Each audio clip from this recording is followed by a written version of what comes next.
guys, hello viewers, hello everywhere in this world. Chares. So guys, maaga pala kaming gumising ng aking asawa at maaga akong nagluto ng aming agahan mga my guys kasi pupunta kami sa Kiyuski. So, Kiyus sa Pilipinas dito, pagbasa is Kiyuski. Kasi kukunin namin yung extended residence permit ko guys na matagal nang nakatingga doon dahil wala kaming time ng aking asawa dahil may trabaho na siya mga my guys. And natakot naman din ako na mag-isa akong pumunta doon dahil baka naman mawala ako. So, hindi pa ako expert dito sa Finland, mga my guys. So, hindi ko pa alam paano mag-travel, paano sakay ng bus dito. Kasi iba talaga dito ang kanilang mga mga policy, mga my guys, no, pagdating sa mga buses. So, hindi ko alam kasi marami silang mga rules and regulations at saka talagang kakaiba talaga siya sa Pilipinas, mga my guys. Maninibago ka talaga, no, pero syempre sa katagalan matutunan mo talaga, mga my guys. So, kailangan lang talaga ng patient, chares. Isa-isa lang muna, hindi pwedeng pagsabayin lahat ng kasi ang hirap talaga mag-adjust dito sa Finland, mga my guys, no?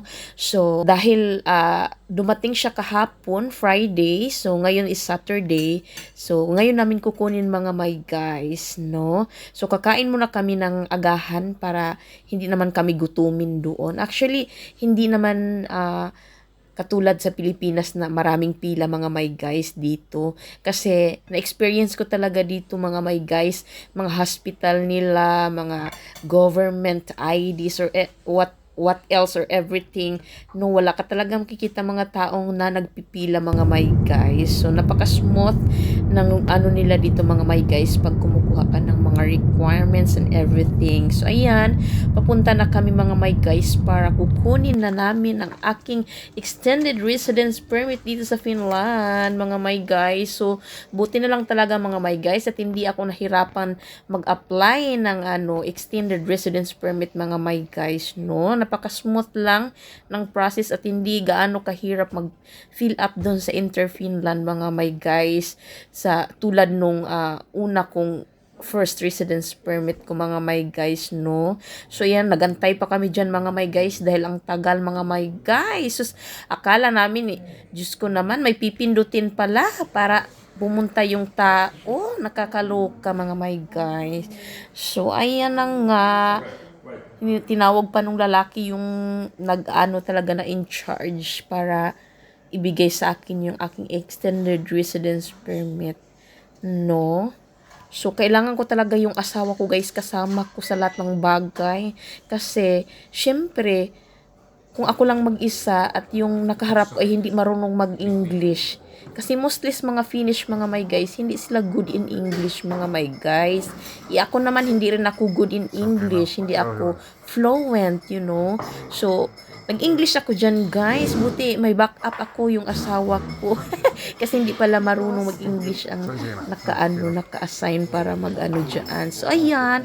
Natanggap ko ng aking extended residence permit, mga my guys. And super happy ako dahil titira na naman ako ulit ng 4 years dito sa Finland at hindi na ako makauwi ng Pilipinas, no? So, ayan. Dumaan muna kami ng grocery, mga my guys. It's a small one. So big no. So small.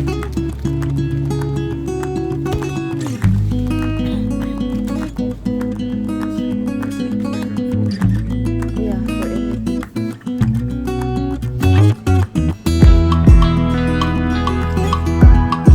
Can I get two?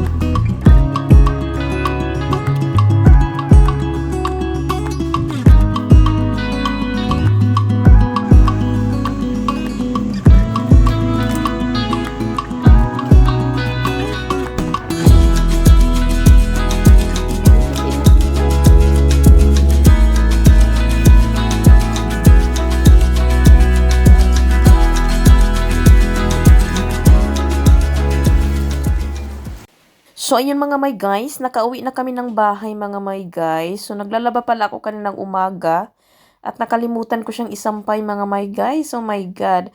2:00 na ng hapon dito sa Finland, mga my guys. Ewan ko guys kung matutuyo pa ba tong nilabahan ko, mga my guys. So, dahil summer na mga my guys, dito na tayo sa labas magsasampay mga my guys. So, kadalasan kasi mga my guys, sa loob ako nagsasampay kasi madali lang naman siya matuyo mga my guys dahil naka-dryer siya. Pero, ang ganda kasi ng weather ngayon. So, dito ko siya sa labas sinampay mga my guys. So, ayan, hinila ko yung sampayan ng asawa ko mga my guys. Medyo tago na mga my guys kasi siguro hindi niya to ginagamit dahil nga tamad magsampay sa labas kasi sa loob siguro siya lagi nagsasampay. So, naputol yung isa dyan mga my guys at medyo hindi siya hard. Mahina talaga siya my guys. So, titignan natin mga my guys kung kakayanin siya sa comforter kasi naglalaba ko na, nilaban ko lahat ng mga comforter mga my guys dahil medyo mga sim na rin, Charis.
So, ayun mga guys, hindi nga siya kinaya. So, sa loob ko na lang isinampay yung comforter at bed cover na lang yung isinampay ko sa labas.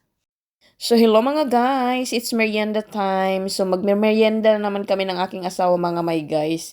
So, kahapon, gumawa pala ako ng blueberry cheesecake. Na cheesecake naman noon eh. Mas milay na taani. So, gumawa pala ako ng blueberry cheesecake mga my guys kasi nga marami kaming nakuha ni mother-in-law doon sa kagubatan na blueberry. So, hindi ko alam kung saan ko siya gagamitin kasi binigay niya sa akin lahat yung blueberry. So, nag-search ako sa YouTube. Nakakita ako doon na blueberry cheesecake. Sinubukan ko siyang gawin mga my guys. So, kahapon ko siya ginawa. Tapos gumawa din ako ng blueberry sauce mga my guys, no? So sana magustuhan to ng aking asawa dahil first time kong gumawa in my whole life ng blueberry cheesecake mga my guys. Kasi sa atin kasi sa Pilipinas, madalas nating ginagawa is mango graham, buko salad, macaroni salad. So never ko talagang narinig na yung blueberry cheesecake. Siguro sa mga mayayaman lang to mga my guys, no? No? Kasi hindi ko talaga siya narinig sa Pilipinas mga my guys, yung blueberry cheesecake mga my guys. So, nung nag-search ako sa YouTube. So, maraming lumabas mga my guys. So, marami palang Pilipinong gumagawa ng mga ganito mga my guys. Kasi ang mahal nga ng blueberry sa Pilipinas siguro dahil galing pa siya ng ibang bansa. So, dito sa Finland mga my guys, free lang siya kung masipag ka lang manguha sa kagubatan ng blueberry, no? Hanggang dito na lang ang aking vlog mga my guys. Salamat sa inyong suporta at pag-subscribe. Thank you for watching. Bye!